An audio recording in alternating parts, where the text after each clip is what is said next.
Archive subject, U.N.K.N documentation, United Nations Knowledge Network, info, classified, U.N.K.N file number 091-B, status dormant, suspected to be awakening, subject ID, Nii'wanusoa'aataa, spring water mirror, alias, deviant malicious replicative anatomy, death, first known death redacted 1472, last known death, April 7th, 1956 at 2:18 a.m.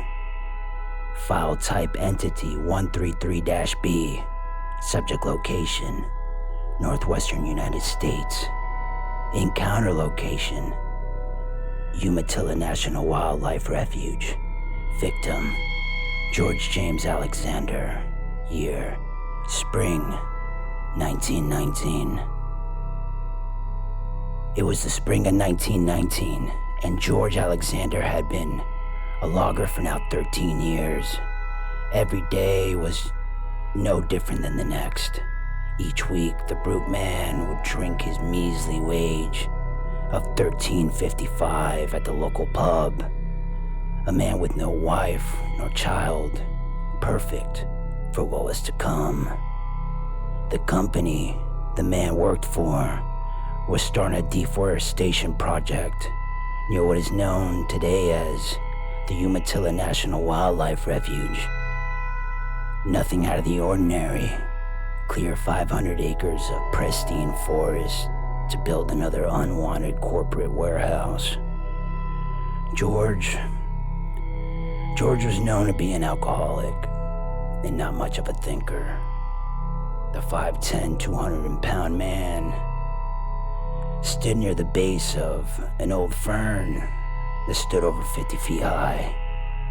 That morning, the fog hadn't displaced yet. As a matter of fact, it became thicker. You can taste the forest in the fog. George, is it just me? Or has the fog grown thicker? Henry spoke from confusion as he slightly lifted his soaked shirt. We haven't swung a single axe yet. And look at us, already it's like we fell in a damn river. George was still trying to catch his breath from their short walk into the forest, panting. I know, something ain't right. In the distance, the fog didn't move like fog should. It curled against the wind, pulling itself towards what is today known as the Columbia River. Both men began to cough little droplets of water, as if they were starting to drown from the inside out.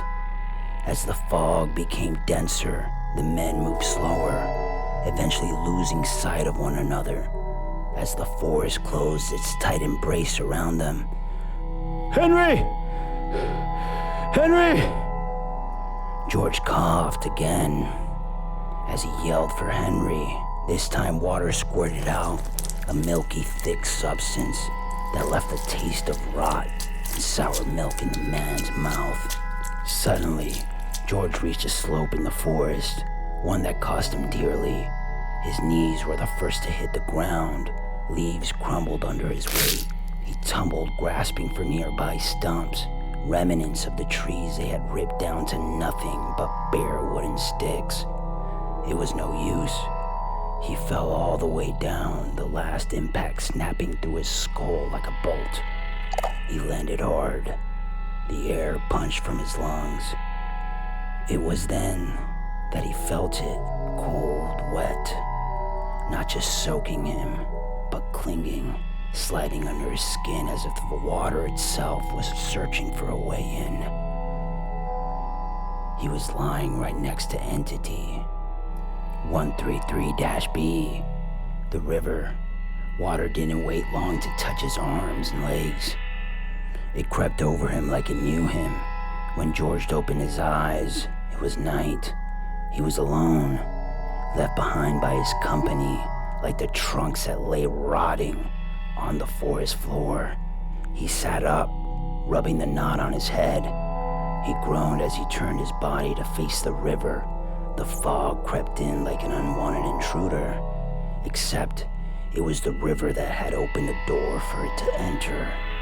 Fog formed around George. Panic began to settle in the man's chest. Hey! He screamed out. He looked around for his axe, but the man had left it next to the massive fern tree they had planned on knocking down. Hello? Again, the man pleaded for a response back, but only the river answered as its water began to move more violently. The fog began to mend and mold with the moving water, and out it oozed, a milky substance that began to pile at the shoreline of the river. George began to choke on his words as he tried to speak, but all he could do was stumble back with fear. It wasn't long until the milky puddle began to steam and boil. It began to slide back and forth against the rocky, muddy riverside. Without warning, the oozing puddle starts to become flesh, morphing, breaking bone, cartilage, molding flesh. A woman begins to emerge. At first, she has no face. Her face starts to move from the inside out. George's hands begin to tremble. He grabs a nearby stick and holds it up to his face as he continues to crawl backwards. The woman's face bursts with a smile that at first had too many teeth. It was too wide, too big. The smile almost took over all of her face. Then the smile readjusted. The eyes popped out, but they were below her mouth. George began to scream as he looked at his hands, and the milky substance was starting to ooze out of his skin like sweat. George took one last breath before he fainted from neurocircular collapse or vasovagal syncope, a condition that happens when someone experiences extreme fear. The body can trigger a sudden drop in heart rate and blood pressure, which briefly cuts blood flow to the brain, causing them to pass out. George woke up again moments later. The woman was knelt over him. Her face was normal now. A material that was almost like water made her clothes. Her features were of that of a delicate and beautiful woman. Entity 091-B speaks in a trance-like frequency that subdues natural fear triggers in the human mind. Nii'wanusoa'aataa. U.N.K.N 091-B whispered. It was like music in George's ears. He looked at her wide-eyed. His heart pounded, but not from fear, but from excitement. She didn't speak again, she only sang. Every note wrapped around George like a thread of warm light, pulling him deeper into the forest. She would glance back from time to time, and each time something was wrong. Once her left eye was entirely gone, her skin stretched smooth where it shouldn't be. Another time, her mouth was so thin it was like a slit curling up past her cheekbones. But the song never faltered. The sound blinded him from the wrongness. Her voice like honey over rusted steel. As long as she was singing, she was beautiful. They reached a bend in the river where the water did not move. It lay flat, black, like a mirror pulled tight over the earth. The trees bent over it, and the fog pressed down as if afraid to touch it. Look, She whispered. George leaned over the water. The face staring back was not his. It was a rotting mask of flesh, wet and peeling from bone. A single eye remained, swelling larger and larger. The longer he looked, pulsing with something impossible. what do you see? She asked. He told her.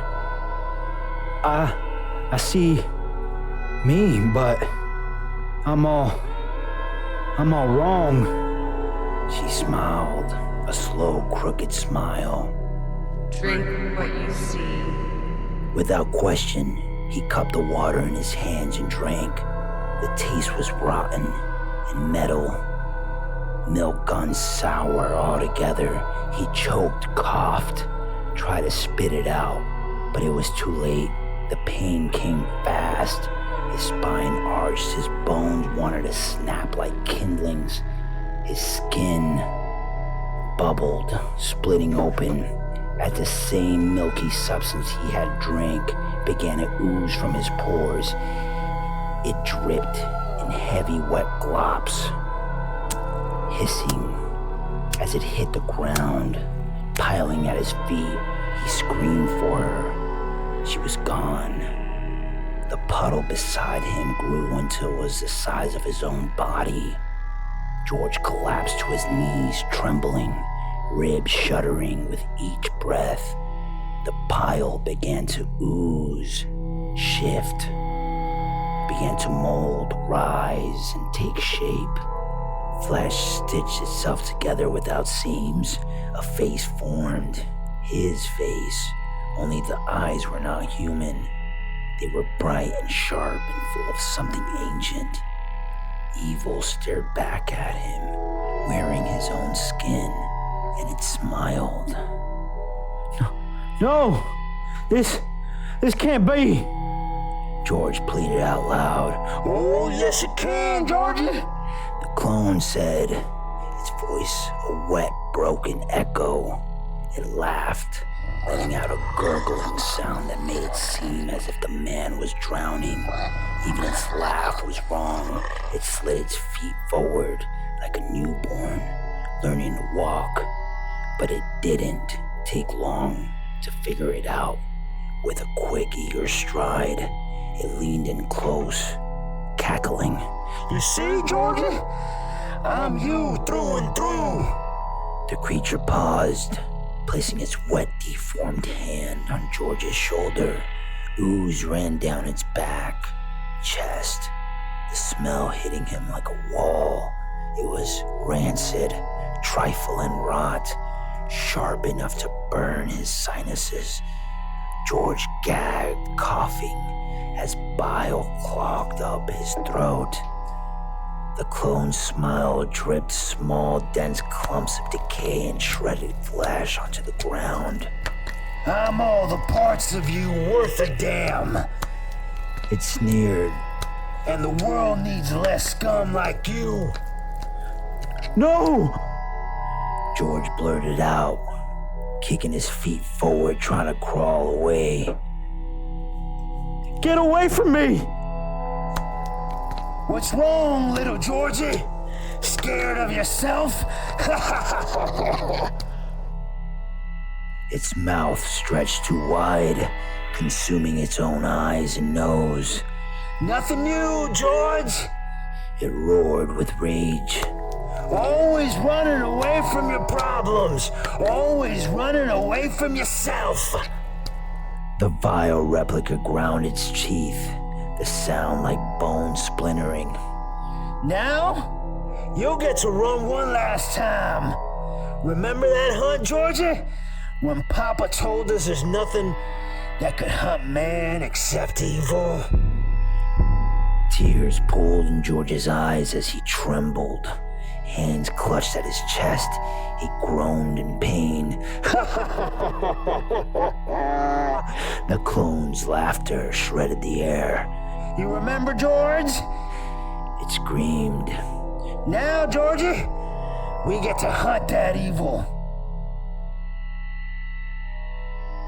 Suddenly, the clone snapped its neck still. The forest followed, drowning in a silence that swallowed the air itself.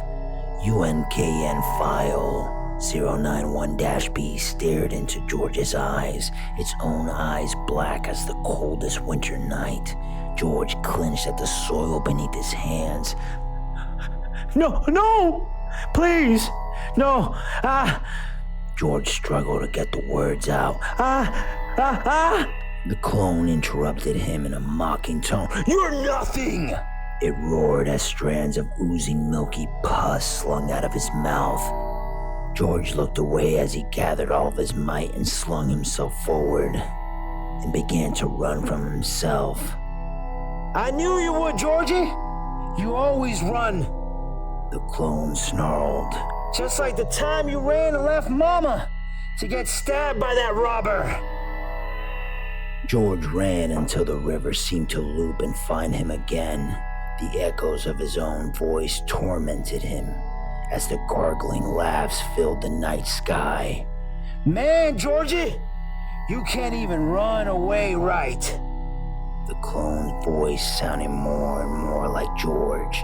George began to panic and cry as the forest kept leading him to the river, where he would see his disgusting copy. What is happening to me? George yelled. He clenched the sides of his hair as if wanting to rip it from its roots. George turned around and continued to run away from U.N.K.N. 091-B. He noticed the river physically starting to close in on him. He stopped hopelessly, swinging his arms forward, a gesture of a broken man. He dropped to his knees as he collapsed to the ground. Tears swelled in the man's eyes. He began to pray, but nothing would come and save him. He looked back to the river. It surrounded him on all sides, and slowly, as the river began to fill around him, a bulge begins to form at the top of the water. It's himself, slowly rising from the water, staring right at him. The water sliding off of its unnaturally large face like oil. On a freshly painted wall, it wore a smile that had too many teeth, the oily water dripping from its large mouth. George closed its eyes and whimpered, Please, no, please. The man held his hands tightly clasped in front of his chest. The water began to pour in, slapping his thighs and waist. He tried to get up, but it was too late. The river's weight was like drying concrete. No more running, Georgie. Nii'wanusoa'aataa. It's gonna take great care of us. Georgie managed to move his legs back above the water, but what he saw sent the man into an immediate state of shock. His leg was dripping off of his body, becoming one with the river. The rest of his body would do the same. He tried to scream one last time, but what came out was gurgling water spewing out from inside, followed by rancid milky substance that had now consumed him from the inside out. The substance began to ooze from his eyes, and hands began to melt and drip into the river. His left eye slid off first, then his right. It only took a matter of 6 minutes for George to be consumed fully and be part of the river. It was seconds later that Henry came screaming out of the forest, saying that the river had ate George. Henry was later checked into the local sanitarium after claiming to have seen George oozing out of the river weeks later. George James Alexander was never seen again. Entity classification file. Number 091-B, Nii'wanusoa'aataa, Spirit Water River, Entity 133-B, Initial Origin Site, the Hichikara tribe. This ancient tribe believed this entity to be a trickster spirit that fed off the wicked intentions of those near it. The Hichi people believe that Nii'wanusoa'aataa only ate those that only acted in self-interest, no matter the cost. The Hichikara were known to feed the river wicked souls. It was a way to please Tupikatu'awasata, a name shared by the 5 ancient tribes of this land, meaning earth, or in more literal translation, stone of divine diversity. Attack profile. Cell and DNA breakdown to the molecular level. Physical deformation. Summary. Upon contact, George's skin and connective tissues underwent rapid hydrolysis. Cell walls ruptured as this extracellular matrix dissolved.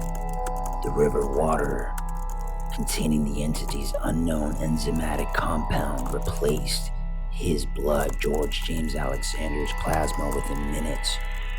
This results in acute liquefaction, necrosis, his muscles, organs, and eyes breaking down into a semi-fluid state.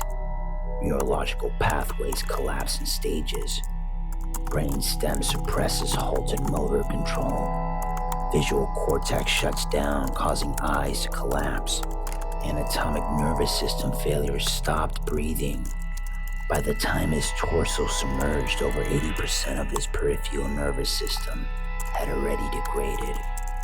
Only his boots remained, coated in a biofilm composed of collagen fragments, keratin, and degraded human fat, conclusively identified as belonging to George James Alexander. Neurological impact. The voice of Nii'wanusoa'aataa operates in a sub-audible frequency ranging between 17 and 19 hertz, overlapping what's known as the fear frequency in human neurology. At this range, sound waves can vibrate the fluid-filled follicula inside the ear and influence the amygdala, the brain's fear and pleasure center, at the same time. The result is an unnatural disassociation. Cortisol levels are suppressed, so panic never fully triggers until it's too late. Dopamine and oxytocin are released, creating a false sense of trust and attraction towards the source.